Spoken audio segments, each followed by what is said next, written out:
Hello, folks. Welcome to Tribeca Institute at the New School. This was a program that was started with a conversation between Eileen Newman, who's the director of the Tribeca Film Institute, and one of our panelists, Vladan Nikolic, who's we lured back from his leave.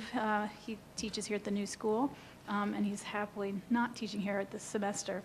But we're so glad to have him on the panel as well as our other panelists, and I'm going to turn it over to Eileen to introduce you to what's going on. Hi, glad to see you all here. We thought we'd get some people out for this transmedia, new media, not sure what is the politically correct term for this landscape. We have an interest also at Tribeca about learning from this panel as much as we bring some of our own information to the panel. We recently, with the help of funding from Ford, have started Transmedia that now maybe is New Media Fund, where we're actually funding social issue documentary projects that have an added dimension of new media, so that it's no longer a case of just outreach, but it's very specific kind of outreach, and the panel will talk about that today. And it was a real challenge. We weren't sure when we put the RFP out for people to come with proposals, actually what those proposals were going to be and what all of it would look like. We didn't know any more than anybody else did. It's brand new territory, but that's what makes it really interesting and fun and exciting. So. And Opeyemi, who's going to be our moderator, is part of that team building that Transmedia Fund, so she can talk a little bit about that, and I think it's going to be a great session, so enjoy, and thanks for coming. Hi, everyone. I'm Opeyemi. Oh, sorry, clapping.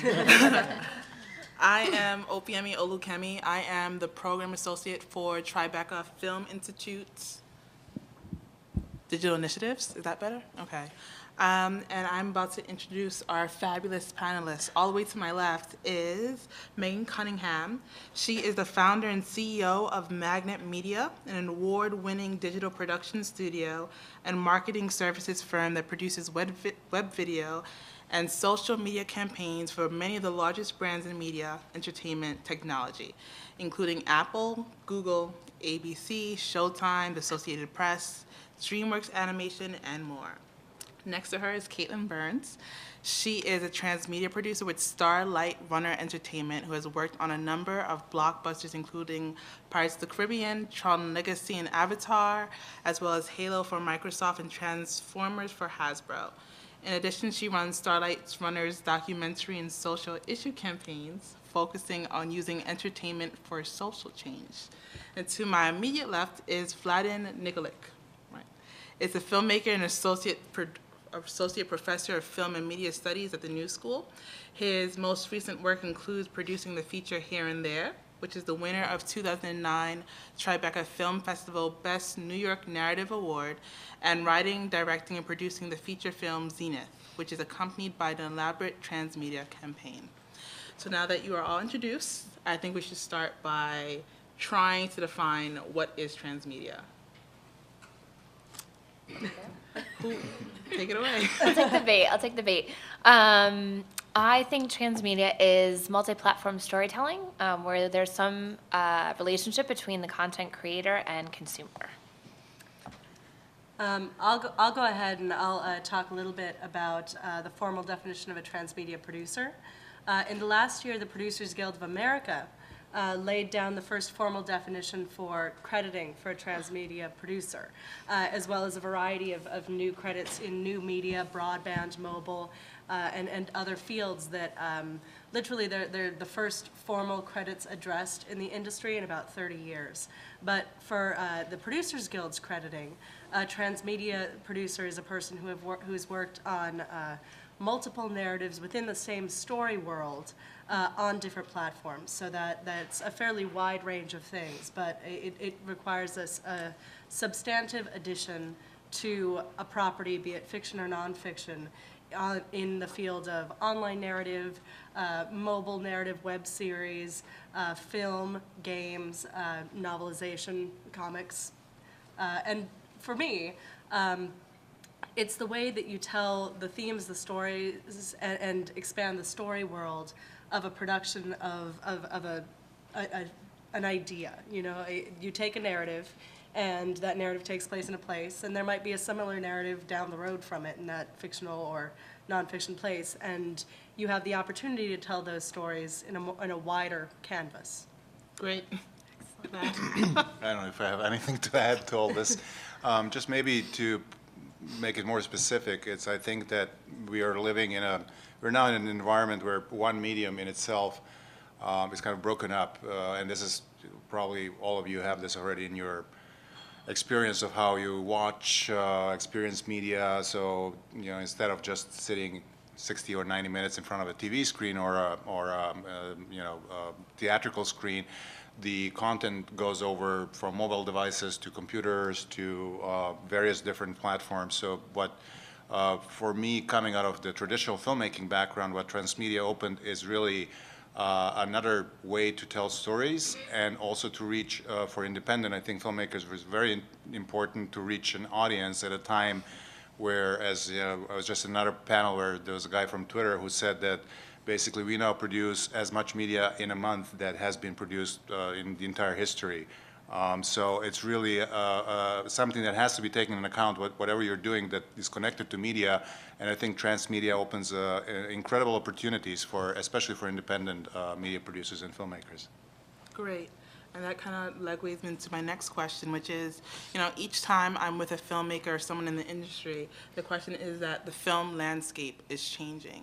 So how do you think Transmedia is aiding this transformation? Yeah, go ahead, take it. Well, again, you know, I think this is, like Eileen said in the intro, Transmedia is I at least think, and I think probably most people would agree, is still a very fluid term, which means we agree all that, you know, I think what is said here, we all agree on it, but it's still not a fixed concept, which means it really depends what your project is. You know, so it's really a mistake to think, you know, to give you an example, like now, you know, we all know that social media is necessary for whatever you do, that you have to incorporate Facebook, Twitter, and so on. But what is a mistake is, of course, if you repeat the same information through all the different media. So in other words, I've made a film, please come to see it. And then, you know, I get your email, and I get this on your Facebook, and I get this on your Twitter, and I get this on your group. So I get this same message 5 times. This doesn't do anything. If anything, it will really, you know, annoy probably the person, and it doesn't add value to it, and probably he won't show up to your screening. But instead, you have different platforms that each one has their own dynamic, how you can tell a story, you know, engage, you know, and this is something that is more and more becoming the beneficial thing here, that through, whether it's Kickstarter, through, you know, different campaigns, you can engage, you can have an audience that feels like it's part of something. And I think that's really what the changing landscape of film is, because it's not, again, you know, especially for, I think, even the big productions, and, you know, I only do the small ones, so I don't know about the blockbusters, but the smaller films and documentaries especially, I think it's essential in this environment where you have, you know, 10,000 films coming out every year. You know, audiences are, you know, there's only so much they can consume, and you have to reach them first. And how you reach them and how you communicate them, how much you engage them, I think this is the key in terms of that you can actually create a following for your film, and people who will, you know, come to the film because they believe in or are interested in what, you know, the project is.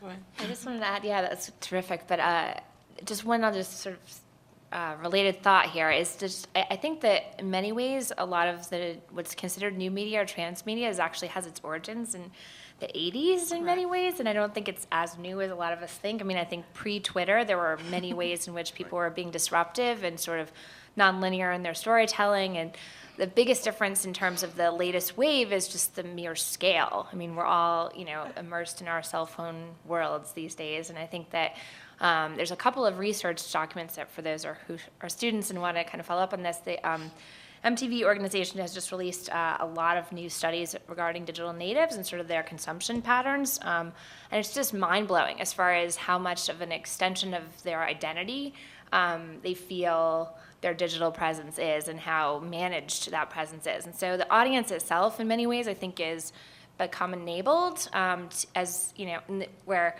as prior to kind of the recent the emergence of social networks and mobile technology, I feel like there was still that distinction in sort of between the traditional media world, the professional producers, and those who are amateurs or sort of the target audience members who could maybe talk back or write in, or, POV always had, call in, sort of early audience interaction with your linear television experience.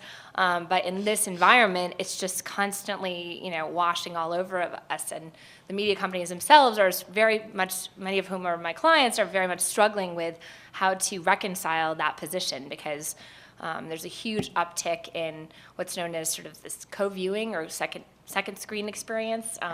That's when you have a tablet or a cell phone and you're sitting on your couch watching a big screen. Something like over 60% of the broadcast watching audience today is now doing that, whereas this time last year it was less than 40%. So there's these huge sort of upticks in changed behavior and the relationship between audience and content creator, and I think that poses a huge opportunity for anyone who is interested in storytelling. I'm gonna take your, it started in the 80s, and I'm gonna raise you. Okay. And I'm gonna talk about these types of stories and these kinds of multi-platform stories. It's a really organically human methodology. For about 100 years, or even 150, there's been a broadcast or a distributed publishing model for books, for television, for radio that's been very one way.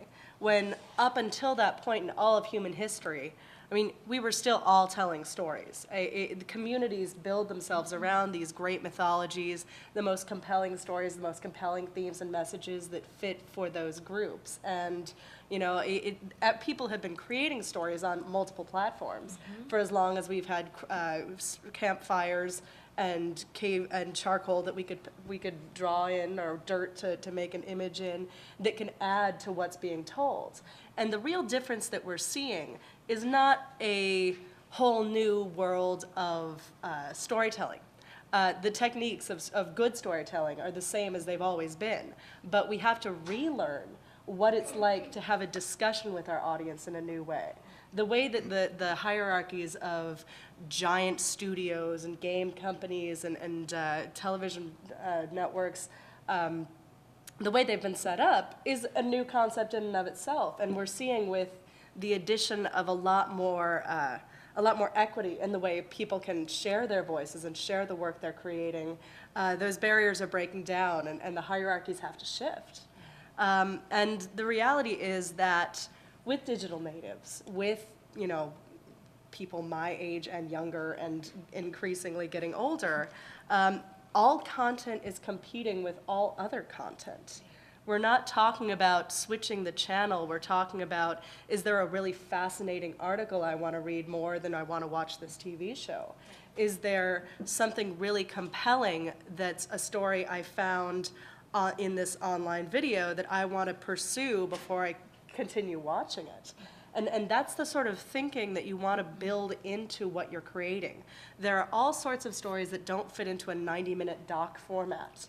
And there are all sorts of ways that different communities will be interested in your work, different potential partner organizations, both in terms of funding and in terms of use and getting a message out, will want to be connected to your work. And that's what making use of these ideas, these very organic and ultimately common sense uses of what's already good and interesting in your story and the story world you're examining, and finding what platform experience is best suited to telling that part of your story. Great. So from there, my next question is, how can we take transmedia and use it to create change in the documentary form? And I'm going to ask you, Caitlin. Well, I'm going to tell you in 7 words or less. No, the reality is documentary filmmakers have been fostering change for as long as there have been documentary films.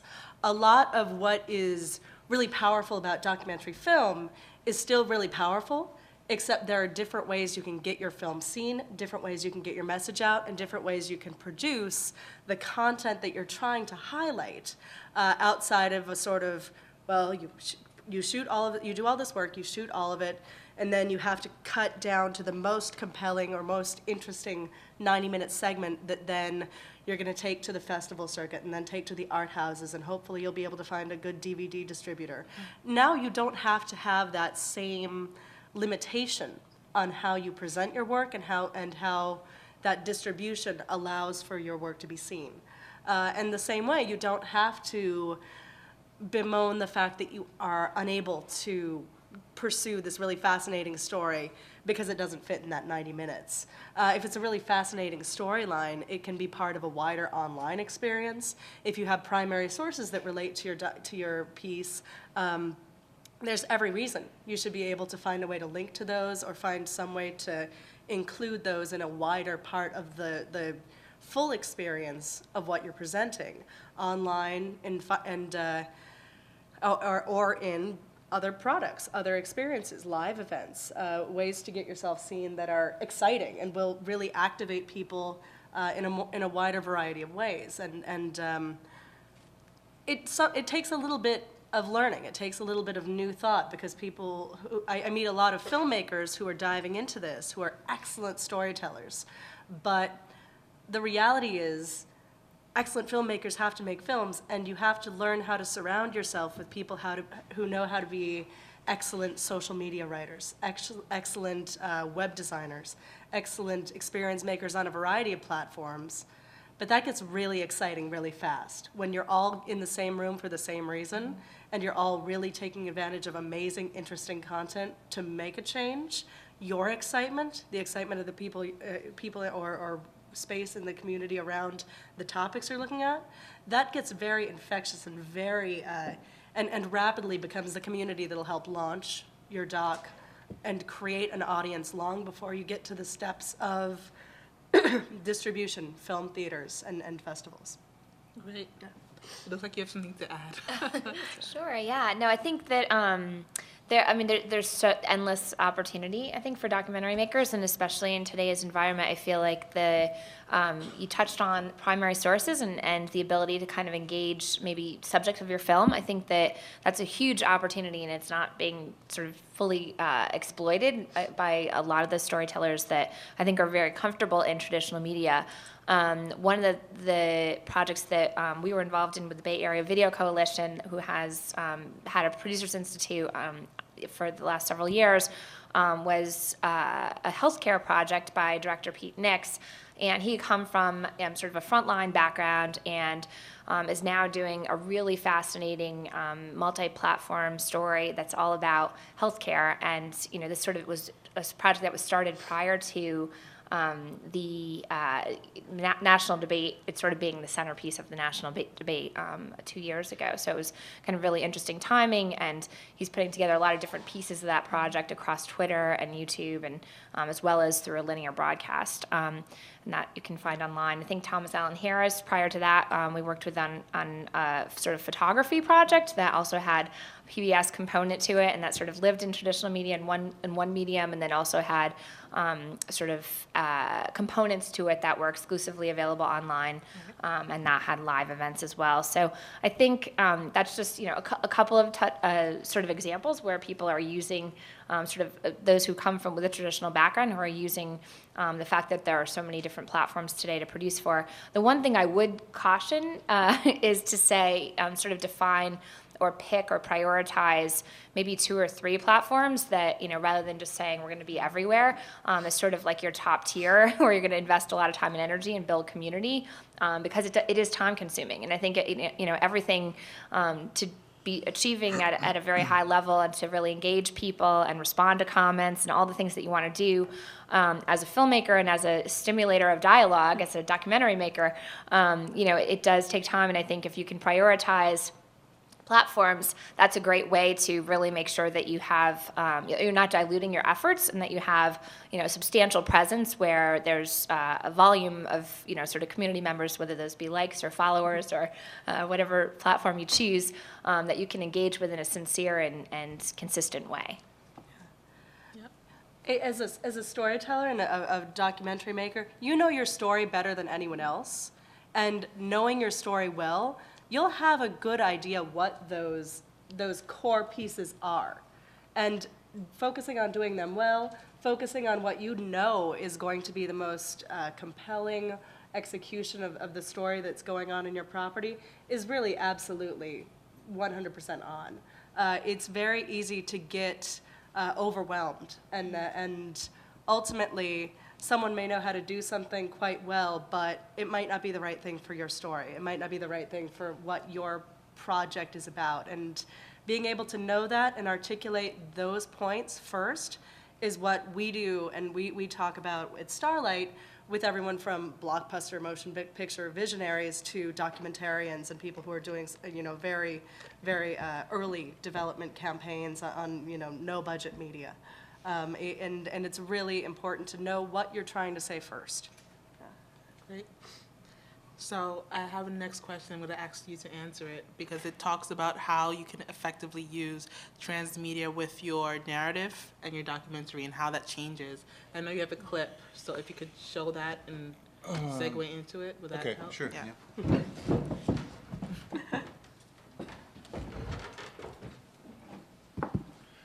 I just wanted to see, how many of you are filmmakers here? Okay, and how many of you are documentary filmmakers? All right. All right, so almost everybody. So I just wanted to show you, this is kind of run through this, so what we did for this film that I did, which is a narrative film, but it has really a transmedia campaign, and that is really very extensive. And why this really worked for us, this is a film, I'll give you just a little bit of a background. I'll try to be really brief, so because it's a long story, but it will kind of, let's see where we are. Okay. So basically, this is our transmedia map, so you can kind of see the center of this whole story is a film, but the film was written about 10 years ago, and the script of the film is basically a story that is set now and 40 years into the future. It's a low-budget film that uses the kind of as a skeleton to tell the story, a conspiracy type of theory, but it's actually about something else.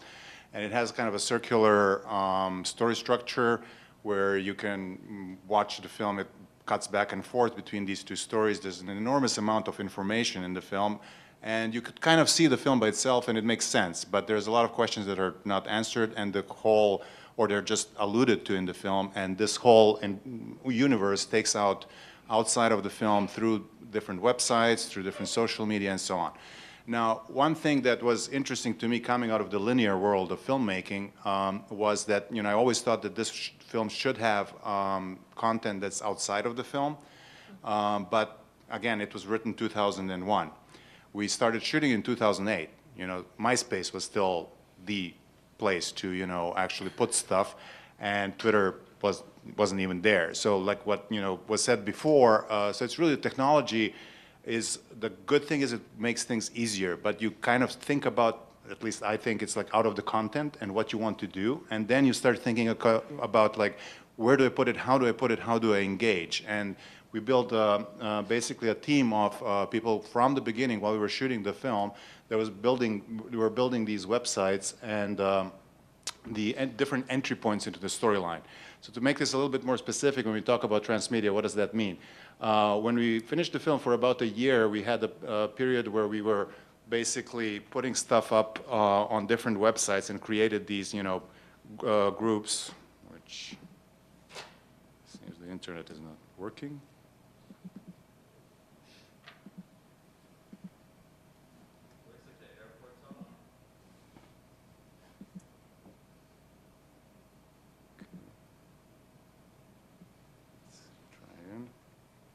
I'm not going to go through all of them because it would take us probably the whole evening.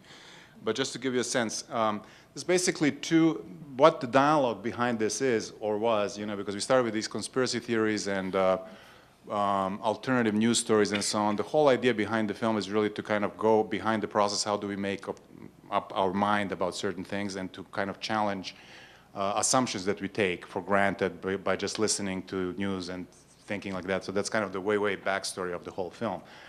So we created this whole world, and now this is also a very interesting thing, that we had these two groups. This one that's called Stop Zenith. Zenith is called the film, and where we created also live events. We created all these websites, where people could go and actually find different pieces of the tapes. And the type of thing, and these tapes were parts of the film that you could download, you can mesh them up, you can, re-edit them, you can post them. We had YouTube groups, we had Facebook groups, and so on. And so you could, kind of find, a piece of the tape and try to figure out what this is all about, or try to have your own interpretation of what it is, or, add to it, and also had forums to it. The one interesting thing, which is really, this took over a year, and we were kind of, doing this without ever talking about the film. We were just talking about Zenith and what is Zenith, and linking, with different types of sites and blogs. And I would say, what was crucial, because this was done pretty much without any budget. What was crucial is really that to create the content, to make partnerships, because, there's a lot of blogs, there's a lot of websites, there are a lot of companies out there that need content. And this is what you have as a filmmaker. So that is the first thing I think that's really crucial. And the second thing is to have a team, because, don't even think about doing this on your own. It's impossible, really. One person cannot manage, not even two. And again, if you have an interesting project, people get excited about it, and they start actually working on it. Now, to connect this is a narrative film, okay? But we had actual links to we had to these actual stories and so on. Which are, from different websites. And the one thing what happened, which is kind of unintended, is that we attracted, because when we started this, the billing to the film is called Zenith, a film by Anonymous. The reason why we did this is because this is kind of, play on the conspiracy type of thing. It's a anonymous person who did this. And I didn't credit myself and so on. And then what happened is that WikiLeaks happened.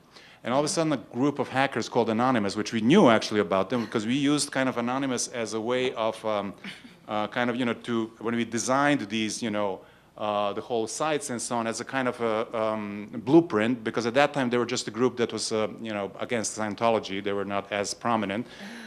But then what happened is that people started saying, oh, Anonymous did a movie. It's called Zenith. And we were all over the blogs, basically, because of that. Even, we were on Ron Paul's blog forums as well. Then what happened, the next thing is that, a lot of the things that we put on these sites, because, this is not, this references the film, but this goes way beyond. This is a content all on its own. We had like about 50 different people writing content, people, contributing on these forums and so on. So it's not just replicating what the film is. It's kind of taking some of the concepts and the characters, but then going way out there. And one of the things, we also had these actions where we had these guys with masks going and demonstrating for different, progressive causes, and got hooked up with Adbusters. And so we were one of the first actually websites, which is this website for a fiction film that announced the Occupy Wall Street movement, in September, which, nobody expected. We thought it was going to be 100 people at most, like, again, we were not even connected, but it's like, we got then, email from actually guys from Anonymous who were commenting on from the actual group and so on, and so on. So it's a kind of a strange, universe where this whole thing, it's a fiction film, but it kind of, this is where the engagement and, the certain ideas for the people who got into, the whole concept and the project resonated in a way that, a film by itself never could. The other thing that it did is also, because of these partnerships and the way we marketed the film, we had over millions of hits, just on our trailers. And then what we also did is a very unusual, very unusual, but kind of a new way, So again, these are all the different entry points into a story, which means you could get from any of these sites, and some of them are fun, some of them are a little strange or whatever, that, there's some like end of the world countdown here clock, but there's also like, some of the partners we had, there's a game. Am I being watched? You can find out if the government is spying on your computer, and it's kind of freaky because you can't get out of it once you start. But it doesn't do anything really to your computer, but it pinpoints you on a Google map where you are, so it really looks like someone is really watching you. It's just kind of all simple. That's what the people who actually do this, because again, I don't know any of this. I know how to make movies, but there are other people who we come up with the concepts and what works and so on. And in the end, we also partnered up with, because in my mind, Transmedia, and I think, probably, again, everybody agrees with this, is from beginning to end, which means it also incorporates the methods of distribution. So what we did is we premiered the film in midnight screenings at the IFC Theater here, and then shortly thereafter, only midnight screenings, and shortly thereafter we started rolling the film out in different theaters and midnight screenings in about 30 cities across the U.S. and also on iTunes. And then we did something with a company called Vodo.net, which you might have heard of, or if not, it's a BitTorrent website. And this is, a lot of people say is the biggest enemy of filmmakers, but the point is they're going to pirate your movie anyways, unless it's really bad and nobody cares about it. So why not use it to your advantage? Now, this is a whole other discussion about distribution, meaning is it a good idea to do only this? Money-wise, no, but publicity-wise, it's a great thing. So we got basically, Vodo went to South by Southwest, and we did a big premiere of our transmedia aspect and distribution there, and within and launched the first 30 minutes of the film. So it kind of works like Kickstarter, meaning you ask people to donate money instead of buying tickets. So we're like, hey, here's the first 30 minutes. If you like it, support the filmmakers, put some money down, and so on. And you sell different things like DVDs or like posters. It's a very, very similar concept like Kickstarter. And you can see that Yes Men Save the World is also on here, and I think it's a great platform for documentaries, as long as you incorporate it with other type of media that you roll out the film. So within a week we had 500,000 downloads. Overall, only Vodo we have we're number 3 on their side with 1.5 million. And they estimate, because some of the other sites had it on, that the estimate is about 5 to 6 million downloads, which for a small film that costs $100,000 is insane. You can't imagine that you would reach such an audience, and kind of really, not only do you have an audience, and but those people who really like the film and who are on these forums, they're like they're fans. It's not just, oh yeah, we have seen the film, but they want more. They want to keep in a dialogue with you. And I'm telling you this because, especially for documentaries, this is something what you want. You want an engaged audience that is coming back and that is visiting, these different platforms, and actually, keeps you, not only for this project, but this is something that maybe then you can translate to the next project, where this audience then comes with you to the next film. And I'll stop now. Great. Yeah. Thanks. Amazing. So do you have anything else to add? Sure. I mean, there's a lot you can learn about from looking at Zenith as a case study. Looking at fiction films, I tend to approach it as a metaphor, which I think is a very media study term. But we're talking about something that represents themes and messages and has a whole variety of them layered on top of one another in fiction. But, I mean, you can walk into almost any room in the world and have a conversation about Harry Potter. And that conversation can go in a bunch of different directions, but there's a shared global cultural mythology that is not universal, but the fact is we have a lot of shared stories. And those stories become the rallying points to find people who are similarly interested. So the way that Zenith has the forums, you find with pretty much every other successful entertainment story on any platform, the smart difference being that Zenith was able to create a space for people to talk that they could watch it. That's something that I think is a big challenge for a lot of big media productions, but can be such an asset for a smaller one or a large one. Being able to provide space for people to talk, to converse and allow that to expand outward, but also to share back their own ideas. Like, there are some great stories out there about how the writers of Lost took great ideas from the forums and integrated those back in. Or a lot of work that's coming out right now that has avenues in for user-generated content or user remixes. I mean, these things are popular because they allow you to tell your own story with something you already love that already has meaning. And that's not going away anytime soon.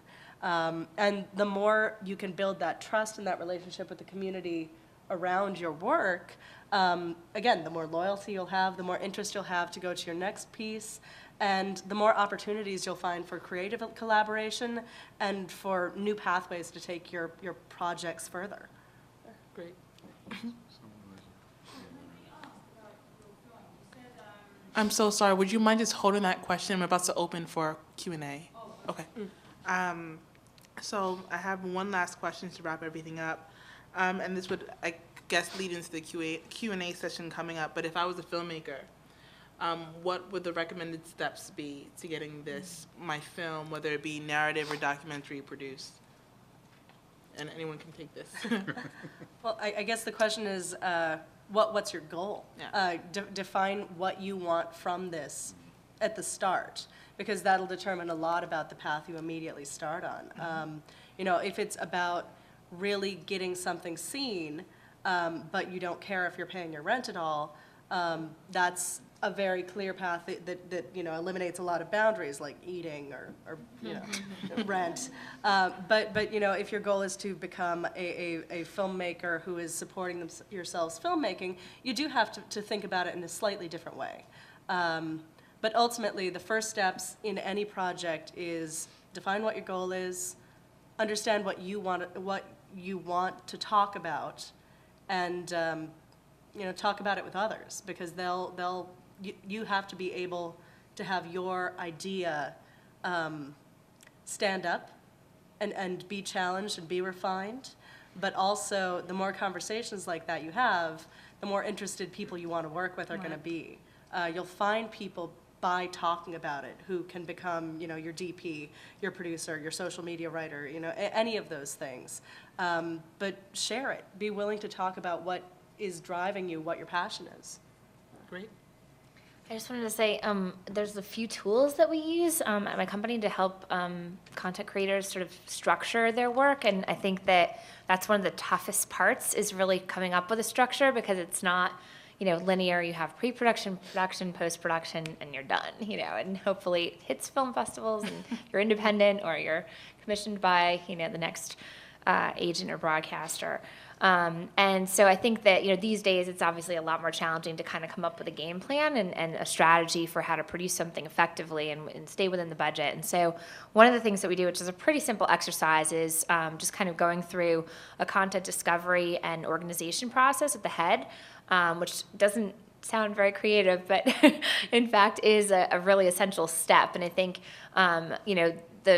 let's just say you're producing a documentary, and you have so many different storylines or elements to it. Maybe you're in the midst of shooting and you haven't really started the editing process, or you're just beginning editing and you don't know necessarily how the story's going to turn out. Or let's say you're even finished with it. Regardless, thinking about those nonlinear platforms and how you're going to tap into it, and how you're going to get your content effectively to those platforms in a way that makes sense for the different cultures of consumption on YouTube versus Twitter. I mean, there's very different sort of appetites for content, and frequency and duration are all really important factors. So rather than sit there and sort of be stymied by that exercise, what we recommend is sort of putting together a list that's just like a 3-column sort of Excel chart, and let's say column A is just like all the possible storylines or narrative components. Column B can be, the sources for those narratives. So perhaps if you're going to be on Twitter but you don't have any tweets written, you're going to need to come up with either a team member, as Vlad mentioned, or go through your daily transcripts and really highlight things that would be interesting quotes from the film. However you're going to assemble those, you want to create kind of a source for those storylines in column B. And then in column C, we offer sort of how are you going to display this information. So perhaps it's a map and you just need the geotagging points. Perhaps it's a interactive game and you need a designer and a lot more sort of character creation. So there's different, and then it could be very simple as well, video clips, etc. But when we work with independent filmmakers, obviously a lot of them have smaller teams, and so one of the challenges tends to be, how do I even get all this stuff done? It seems, like a lot to do, and it can be, but I think if you're very effective with your time management and create a plan, it doesn't have to be, in order to be, kind of still have an end result that's really useful to you and exciting to your audience. Think about it in terms of time as well. What do you have 12 of? That could be a monthly web series on YouTube. What do you have 365 of? That could be daily status updates on your Facebook page, or however that may be structured. So that's my 2 cents. Do you want to say? Oh, no, please. No, I just wanted to add that I totally agree with, the one thing I would add, though, is that you should really think about how suited a project is for Transmedia, because it doesn't necessarily follow. I mean, some things maybe work better as a standalone film, but if you have like one of the great examples I always, it's another panel which another panelist said is like, for example, I'm making a documentary about, Hurricane Katrina in New Orleans. And that's a transmedia project. I mean, it's like so, I mean, you can have your main film, but then you will probably, within that film, you'll have 1 million stories that you can then spin off in all these different, so this is something that naturally lends itself well. But that's really I think that's the first thing to kind of see what is your film about and what your expectations are. I think that's really, really important because not every film has to make, millions of dollars. It's true, it's kind of, you think about what, how much money, and you have to think about the financial reality of things. But, what is the worst case scenario? Because maybe this film will open some possibilities, some doors, or, maybe this film, it's just needed to be made, It's like we probably, if you're a documentary filmmaker, you probably know that how many times people get told that, nobody's going to watch this film. It's really not true, because it's just how do you reach that audience, and some films that maybe, these are the films that should be made, This is also something to think about, what is the subject matter? Because sometimes you might do a subject, you think, oh, there is a clear audience for that, but maybe there are already a lot of films about that, so what is the particular angle? And there again, transmedia can help you really to reach an audience. Yeah, I totally agree. And I just want to say, like, there are a lot of documentaries about Hurricane Katrina, but that can be an asset because you know how to find other people interested in that topic. And finding ways to share that work together, even if each one of you is just doing a standalone feature, that's really what a lot of the strength can be in the new markets. Yeah. Exactly. You actually reminded me, I was in another class that I was teaching. I had a student who did this fantastic, and she was a young filmmaker from Latvia, and she had this project about, the young filmmakers from the countries that were formerly with the Soviet Union. After 10 years, how do you feel? And making this transmedia project, and she already got $200,000 from, various, to make it, because it was such a great, it's just like, it's an obviously great idea, So these are young filmmakers who were kids at the time where, the Soviet Union fell apart, and then they had a new identity. Well, how do they feel? Making films about it, short films and so on. So these are the type of ideas that really work extremely well for, and it doesn't have to be one filmmaker, that does it. Great. All right, now we're going to open up for questions. There are microphones in the back. Just raise your hand and we can get the mic passed to you.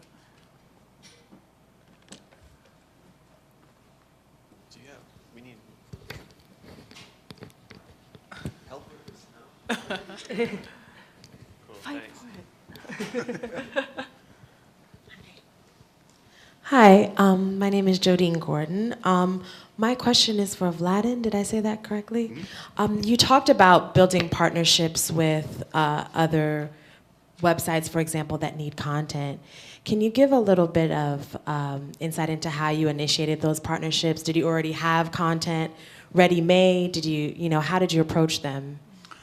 Well, what we did is basically we first identified who would be our first audience. So initially, we wanted to keep it focused on sites that deal with, alternative news, conspiracies, and all that. So then we did research. We had, and from all kinds of, like we had over 1,000. The only ones that we excluded are because there's some really totally crazies out there on that. So those we didn't contact. But those that seemed interesting and had even if they're small, and it would be like that out of 100 contacts, maybe 10 would be maybe interested, and then 2 or 3 would say okay. So we said we can swap banners. We have 50 websites. We can put your banner on. If you want our content, this is what we have. We think this fits with what you're doing. We're updating this regularly. And then there's a lot of forums that, a lot of websites, again, that are user-generated. So for them, it was very interesting to have this kind of, connection with us, and this is how we started. So it's basically researching and then contacting them. And then from there, we expanded more into, different other websites.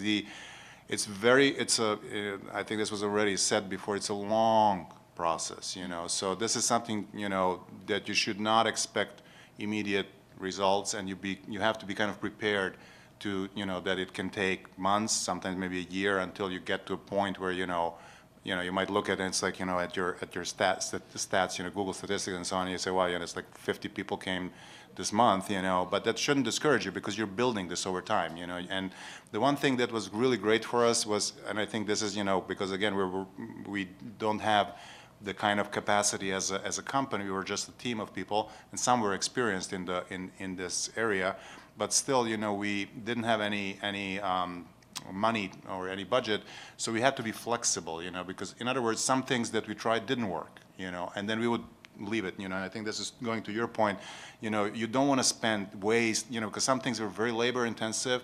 You know, one of the things we did with these tapes that people could, you know, download and mash up, it didn't really work, you know, and after a while we saw why, because, you know, it was kind of a mistake on our end because we were trying this with something that people didn't know what this is anyways, you know.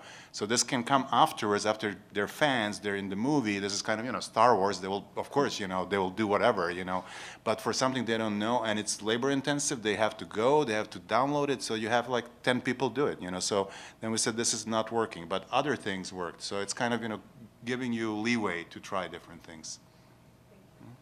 Next question. Hi, I'm Katie. I'm a first-year MA Media Studies student, and my question is about maintaining order and elegance and branding and sort of a coherence in this chaos that is this new spectrum. And you guys spoke to that a little bit when you said think about your options first, and then, you know, maintain order. Use a process of discovery, stay organized. But then you also talked about how long this takes, and technology is changing so frequently. I mean, Twitter emerged while you were making your film. So any insight into how to ride the line, how to play both, you know, hedge your bets in both regards? I'll just, because I made the planning comment, I think you need to constantly revisit the plan, but not like on a daily basis, like on a 4 times a year basis, you know? So I think that there's sort of a methodology for developing software that has taken hold that's called Agile, and you can read a lot about it online, but it's basically what I would recommend for medium makers in today's environment, and that's you kind of fix the you know, time period in which you're operating according to your plan, and then you kind of revisit the plan at certain junctures based on new information and reprioritize based on what you have at that point. So if experiments that you've tried are not working, you actually cancel them, but you don't do that the first day it's not working, because you need some time to make sure that in fact, you have the right duration to try it out. So it's, you know, sort of a combination of a portfolio approach and like an agile working style that I recommend. Well, I can tell you, this is primarily what Starlight does. We do a lot of work with the organization of what we're doing, you know, in terms of what, you know, we can get into. The starting point is always story, theme, messaging. Those things aren't going to change if a new technical form comes out. All of the short-term experimentation, different platforms, different executions in the world ultimately do have to come back to the original goals.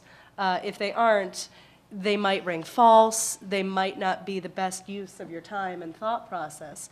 But being able to start early on with written, although, you know, since we're all writing on computers these days, you can go back in and edit something if it changes over time. Written ideas that thoroughly talk about your story in a way that's platform neutral. So talking about it as though someday we may be in a holodeck experiencing your documentary as a historical artifact that has gotten millions upon millions of viewers over the past 100 years of history. And thinking about it in those terms. So start with story. Start with documenting all of those pieces that, regardless of how you execute them, are going to crop up again and again. And putting that as a touch point you can always go back to. And look at when you're trying something new, doing an experiment down the road.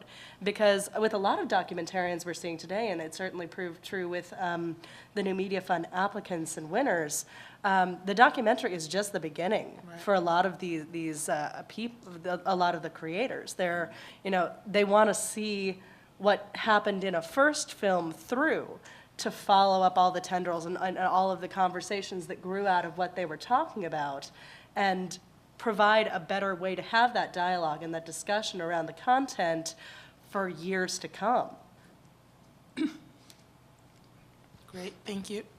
Hi, I'm Liz Nord. I'm a documentary filmmaker, and Zenith is a great example of transmedia use for a narrative property, but can you guys give us some examples of successful, however you define it, of well-done transmedia for docs that have already been executed? I can tell you one that's currently being produced, and it has remarkable results so far. It's Amir Barlev's Tillman story. Right. He is actually one of our new media grantees. And if you're not familiar with the story itself, it's based on the soldier that was killed by friendly fire. And he takes this new project and he makes the viewer understand all of the elements into the film, the trial. So as you watch it, excuse me, as you watch the film, with the, hopefully in the final edition of this project, you'll be able to go in and actually see case studies and go in and see the actual notes that they presented during the trial and go in and hear the testaments of the family. But that's a very promising documentary interactive film.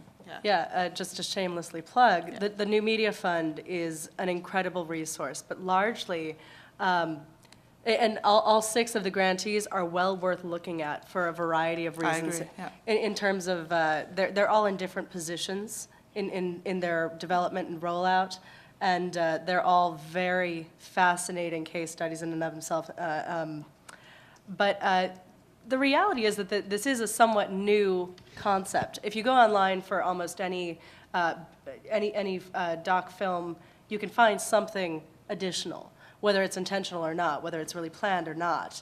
And you do see more and more docs with that additional content rising to the top. But, you know, it's something where there's new ground being done every day. Yeah. Right, but it's also, you know, we call it transmedia, but there have been docs, like, for example, Born into Brothels with, you know, kids with cameras, you know, that was a part of it. So there are films that have incorporated other ways that now we would say, well, this is kind of a transmedia. And again, this was at a time where there were not as many possible media outlets, you know, so there have been films like that, or the Yes Men, again, who is a whole other, you know, but, so there have been films like that, but I think we're just going to see more. It's just that it's kind of, you know, really mushrooming now. Yeah. And looking back, you can actually find case studies from like the great muckrakers of the early 20th century. You know, The Jungle is a great transmedia property when you think about it in terms of publishing in a novel and in news media and in terms of things they did on the streets to talk about what was going on. You know, you can look back in time and find a lot of really solid case studies to get ideas and inspiration from, and how people got attention to what they were talking about when maybe it wasn't a film. Great.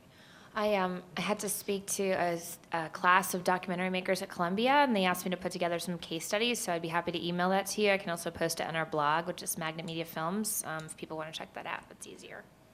I just wanted to add an example, too, of Can you have a mic, please? Yeah. we didn't fund it as a transmedia project, but we did give some money to the film, and somebody mentioned it. It's Thomas Allen Harris's work, Through a Lens Darkly.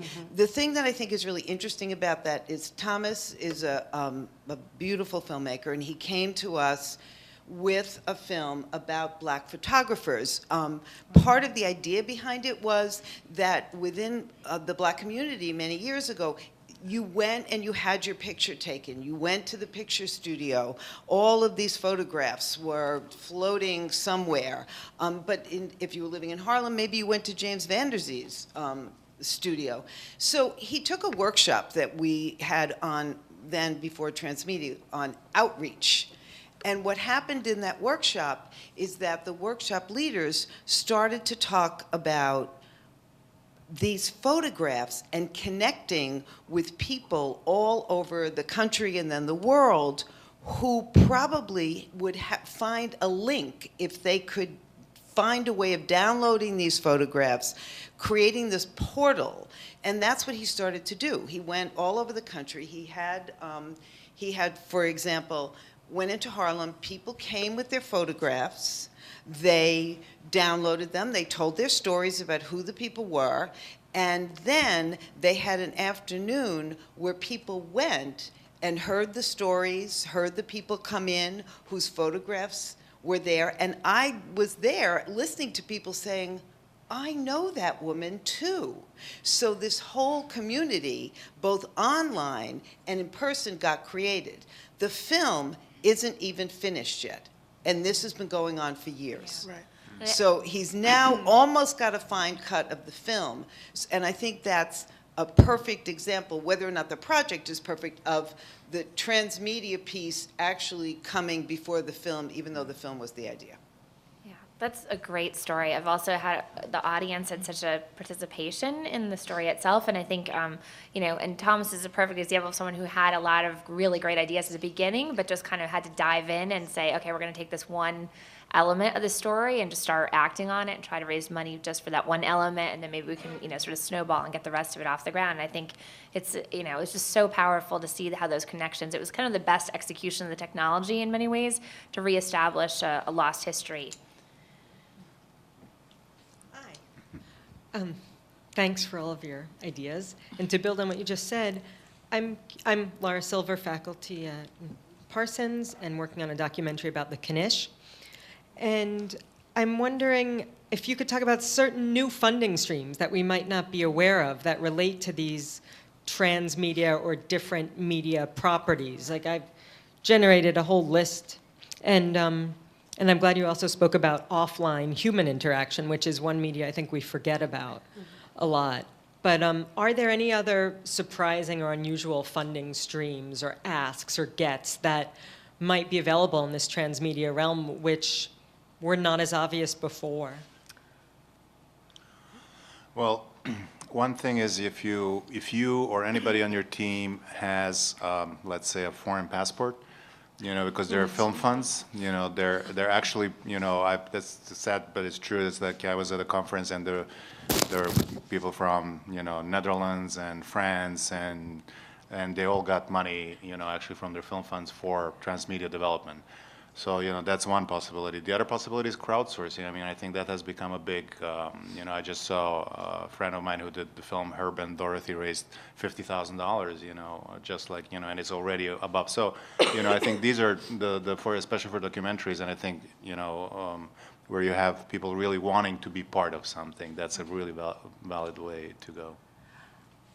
I just want to, every project I've ever worked on, from large to small, is different, and that usually includes profound differences in the way they're funded. And I think that that's more the rule than it is the outlier or the exception.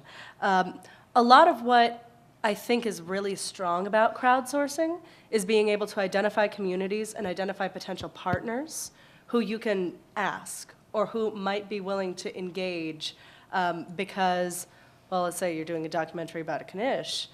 Celebrity chefs may have love of Knishes, and you may be able to find a way to fund a specific platform that then would be really interesting to the Food Network or really interesting to a group that is kind of tangentially related to what you're doing, but because of that greater crowd of interest, because of that greater connection, it's much more appealing. I see more and more co-productions where a certain part or experience is produced by a different stakeholder group. So you may be making a game and you own a piece of that game that's smaller than what your game group might hold in your film, if they have any interest in the film at all. But by working together, you can significantly drop the amount that you have to spend to do both things together. There are a lot of innovation and innovative grants and foundations and funds that are interested in specific applications of story or interest or documentary content that maybe is outside of film a little bit and you haven't thought of looking for.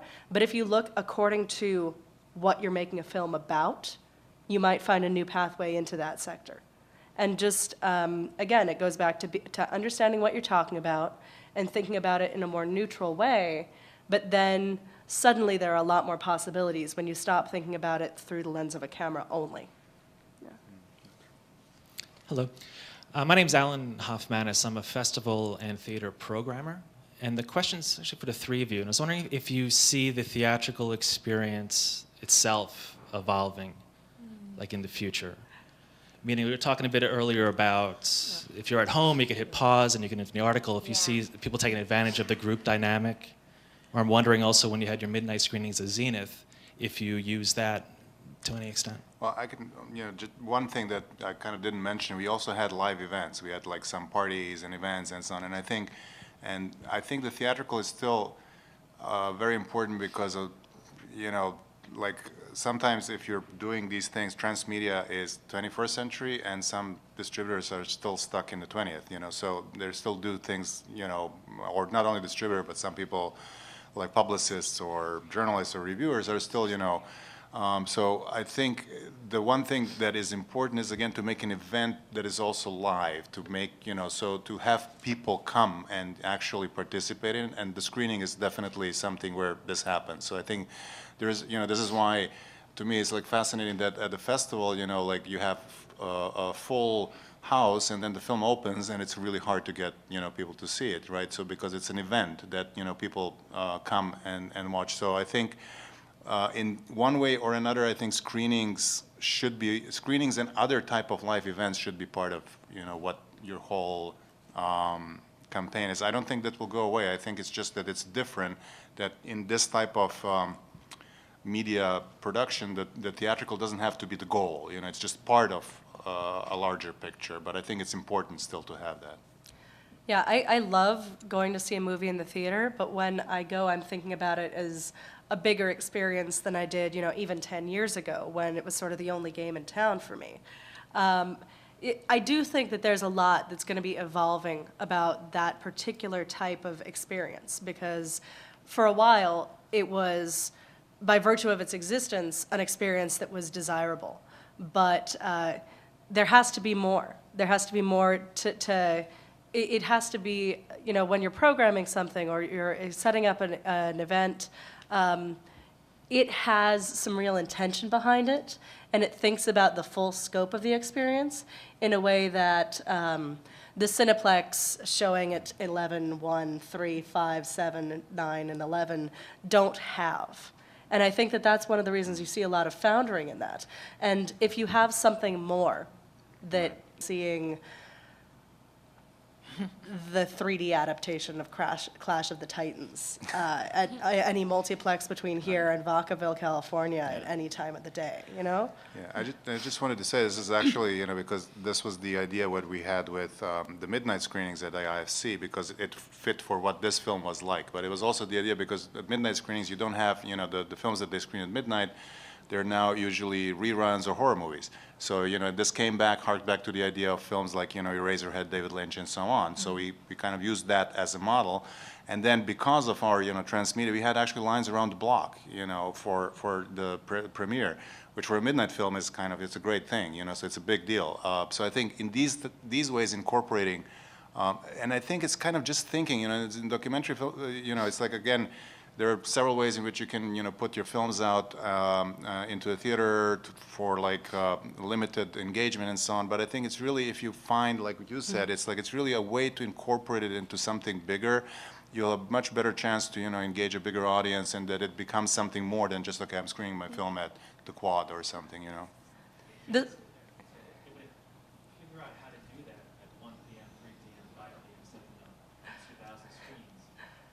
Well, it's about knowing what your platform is, and movie theaters, it's a good time for soul searching.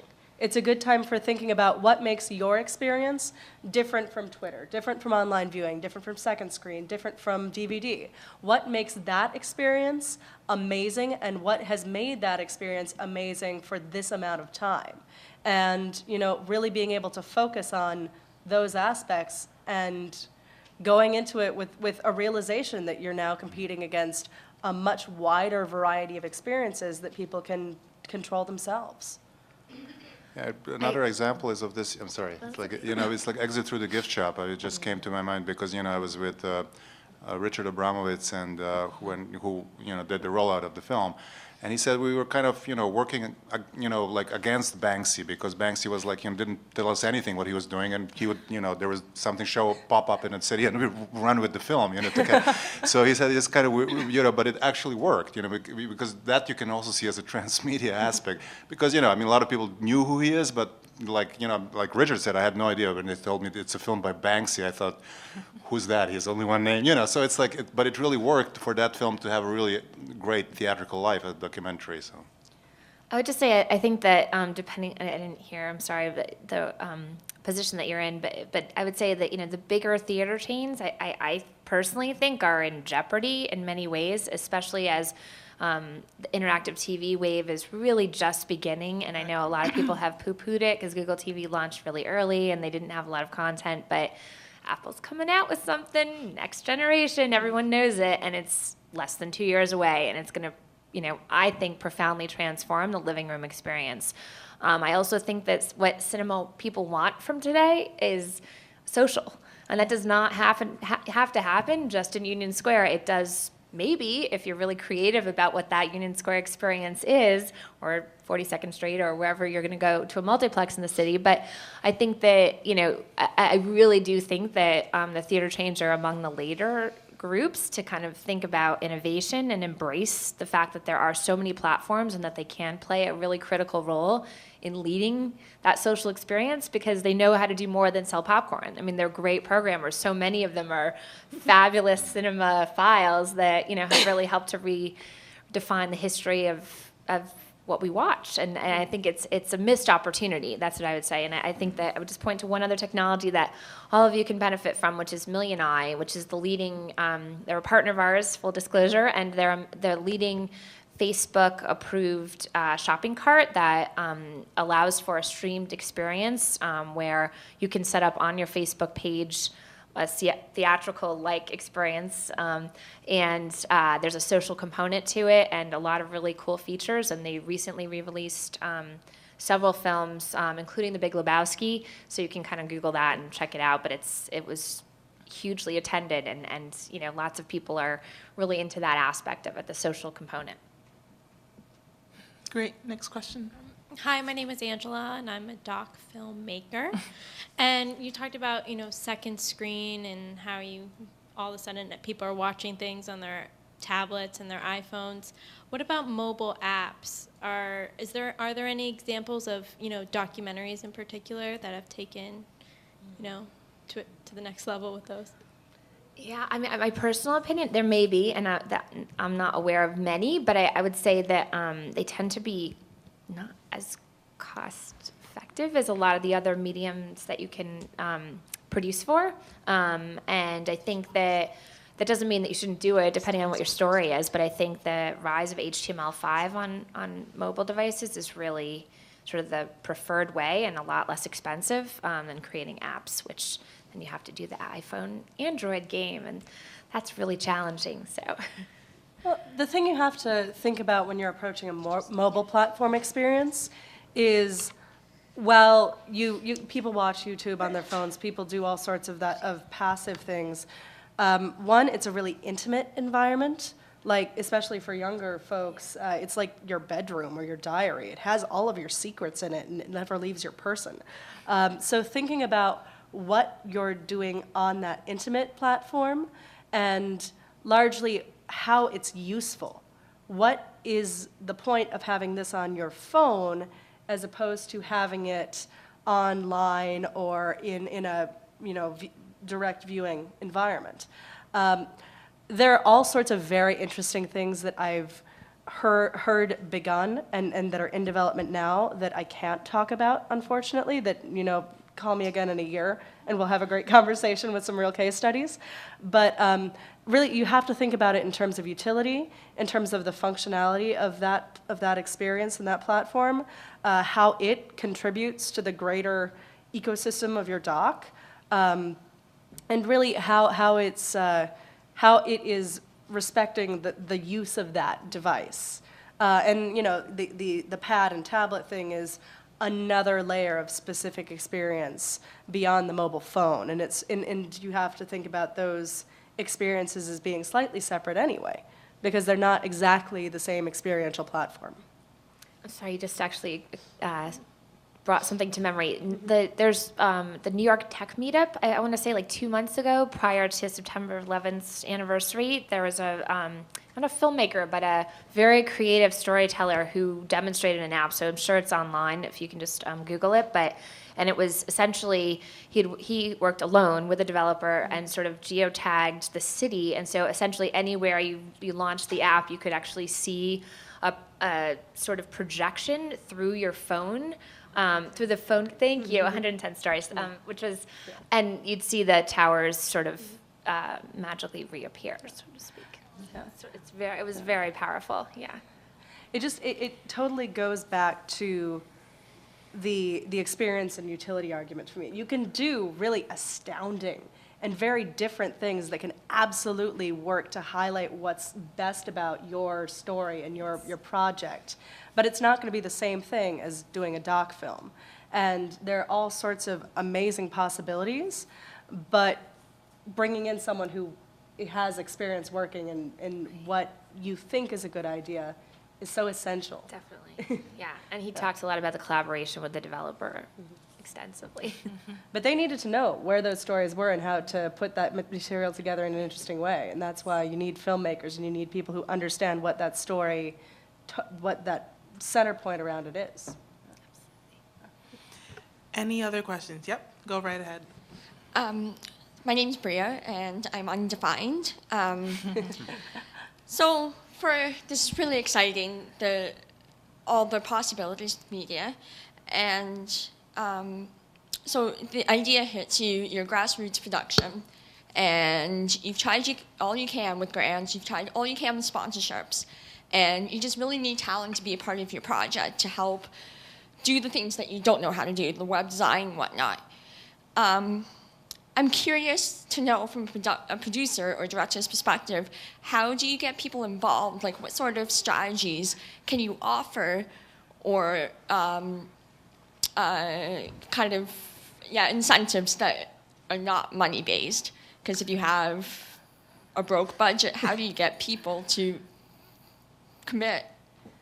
Well, I've got a specific example from my own experience. I have an independent project with no budget that I'm producing as a film, a mobile application, an online experience, a collectible card game, and eventually a curriculum that takes points of all of that and recapitulates it to talk about exactly that point.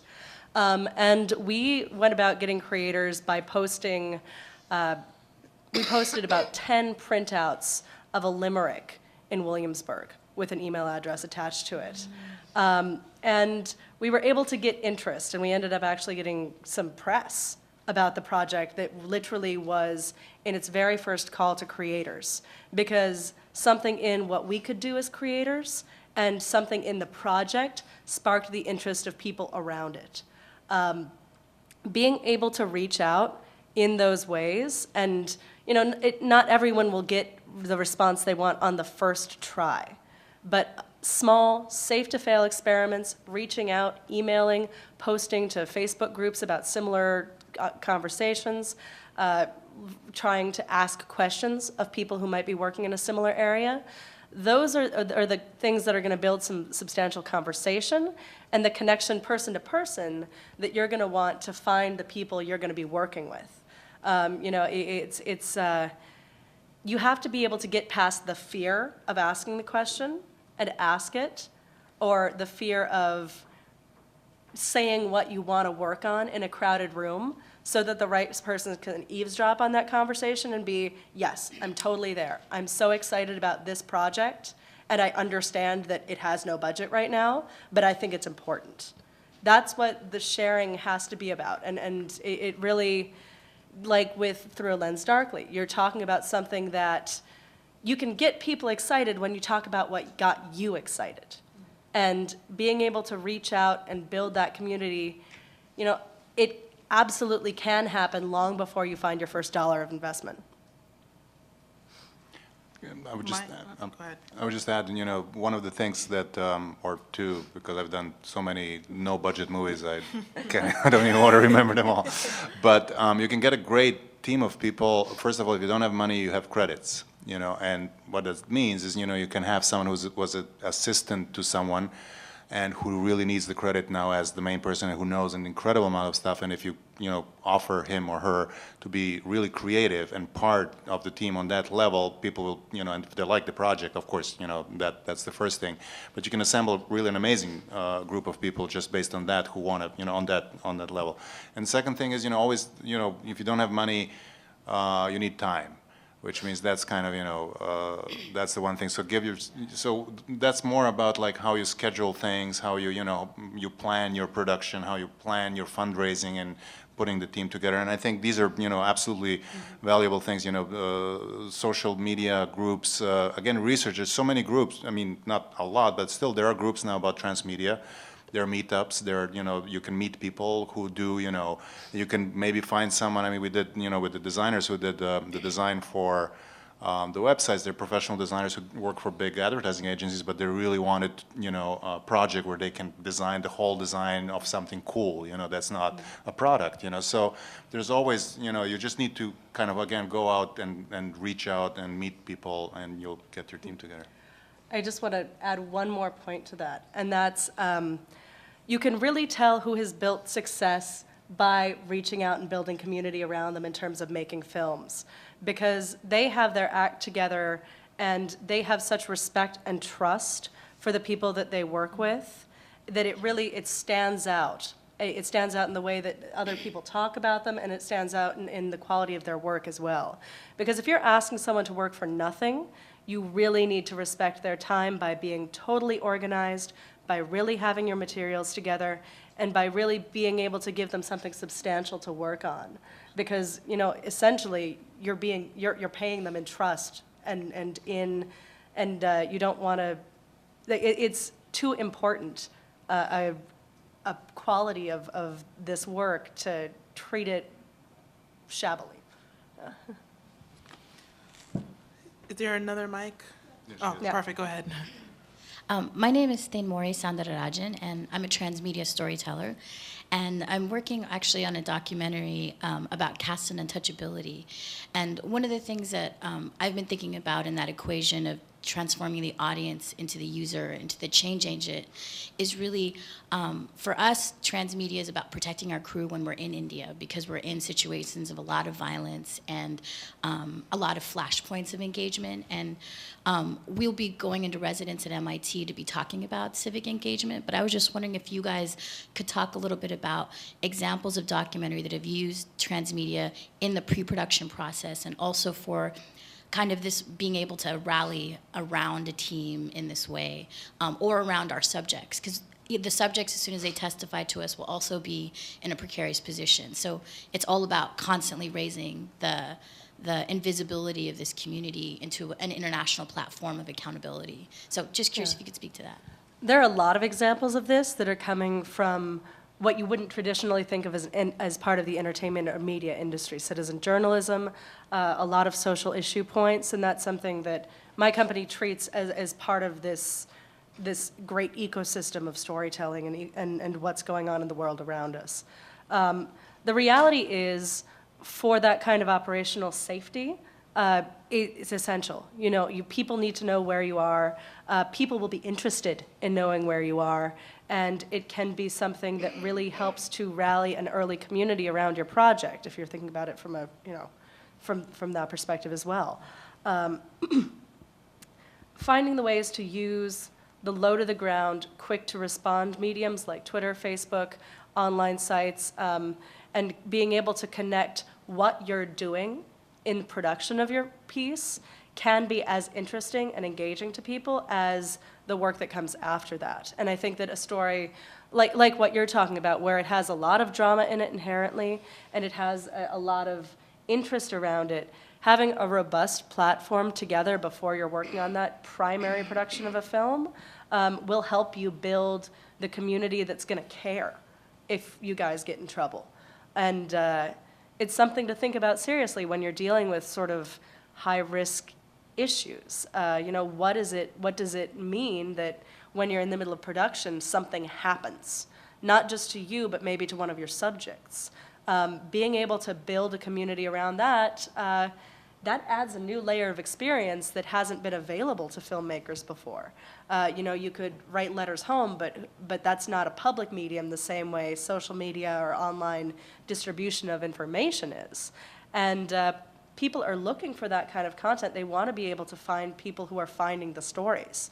And that's I think it's one of the most compelling parts about modern documentary, being able to see all of the tendrils and then seeing that come together in a way that takes everything that's come before and puts it into stark relief in a beautifully executed film.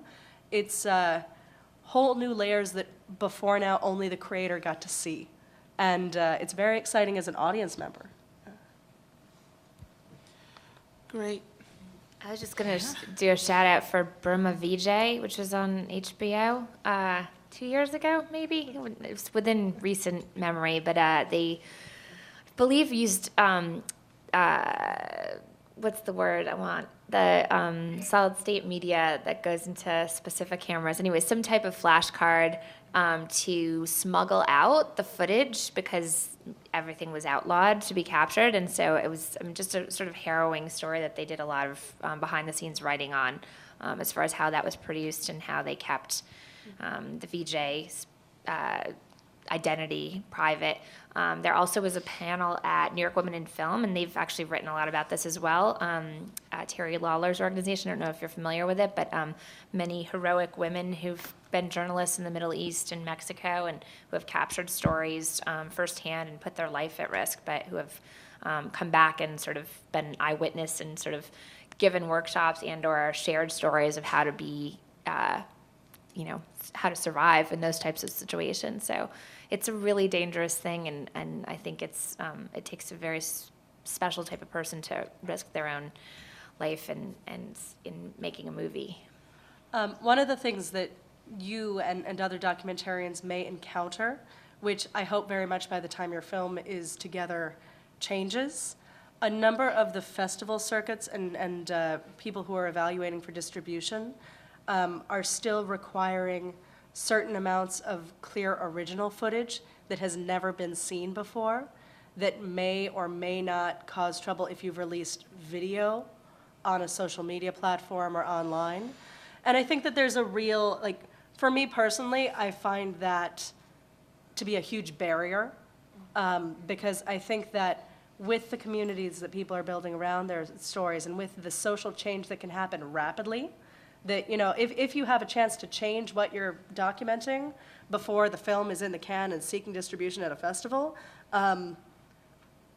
that's pretty important. It might change what the end film is, but the idea of the film originally might be to affect social change. So it's something to think about. It's something to look at who you might want to apply to someday and get a sense of what they want. But on the ground, if I were in that situation and if I had something that I felt the world needed to know then, I think that would vastly change who I would approach with that film in the moment, And knowing what you want to do with this is, again, it's being able to define what that means to you first. It helps make a lot of those other decisions easier. Can I just add one thing to that? As somebody, as all of us often deal with filmmakers looking for money, and that is something I hear funders talk about over and over again now, and it's kind of new because the large funders who've been giving lots of money to social issue documentaries over the years are now looking for results. And what they're looking for, and some of them will say it, is legislation, change in legislation, but they're not as interested as, okay, here's the compelling story, as they are, here's the compelling story, and here's my plan to use whatever I can to make that compelling story, plus everything else I'm doing, actually change something, rather than just document it. So I think that's I've seen that conversation happen within the last 2 years or so, where they're really analyzing what they've been giving money to.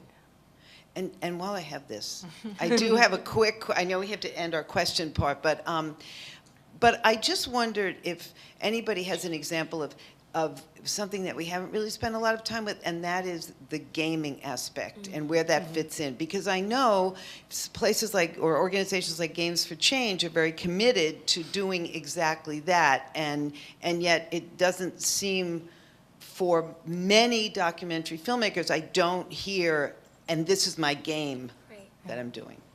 I work in gaming a lot, both in terms of what the primary platform that we're talking about is and in terms of application to other programs. The reality is that for most documentarians, a AAA console game that costs hundreds of millions of dollars and employs thousands is out of the reach in the first 5 years. But there's also a reality that there's a huge amount of new developments in social gaming, in smaller form games, and a lot of fresh young developers hot out of game design school who are looking for credits and a stake in something that they believe in. And another thing about the video game industry is that they are an amazing community with an amazing understanding of how to use players and the community that's built around games as a resource.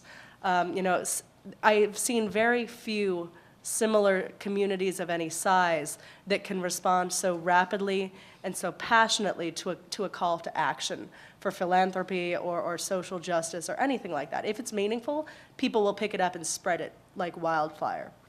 There are also a lot of very interesting examples of the integration of user-generated content from the gaming industries that can be absolutely looked at if you're looking for ways to create a funding model, create a model that helps you highlight talent that you could then share profits with. But when it comes right down to it, gaming is very different from film, from social media, from any other kind of writing, because it's asking you to experience and act in a situation that's outside of your normal. And there are a lot of good examples right now going around in the nonprofit world of games that are asking you to think about the problems that someone else faces. Spend is a great example that talks about, that asks you to figure out how to budget a monthly budget for someone who's under the poverty level here in the States. Thinking about games as smaller, thinking about what the experience means, and thinking about what small action or small experience you can look at to highlight some very important part of what your project is about can be super, super useful. But you also really do need to educate yourself about what you're getting into early on. Don't be afraid to ask game developers about what they do, because a lot of them love to talk about it and are very clear and very able to talk to you about it. But if you're coming at it from a film industry background, you're probably going to have some time in front of you to go through and learn about what they're going to tell you. At the same time, I'm seeing a lot of really cool collaborations coming out of it. What your game should be is going to be as different as what mobile utility you can pursue. But when you figure out what's going to be interesting and what's going to be compelling, it's all over, man. That's going to be something that is really going to be a powerful part of what you're putting together. Great. Any other questions? Perfect. And I think with that, I'll wrap up this panel. I would like to thank Tribeca Film Insitute, the New School, and our fantastic panelists so much for coming and spending an hour and a half with us.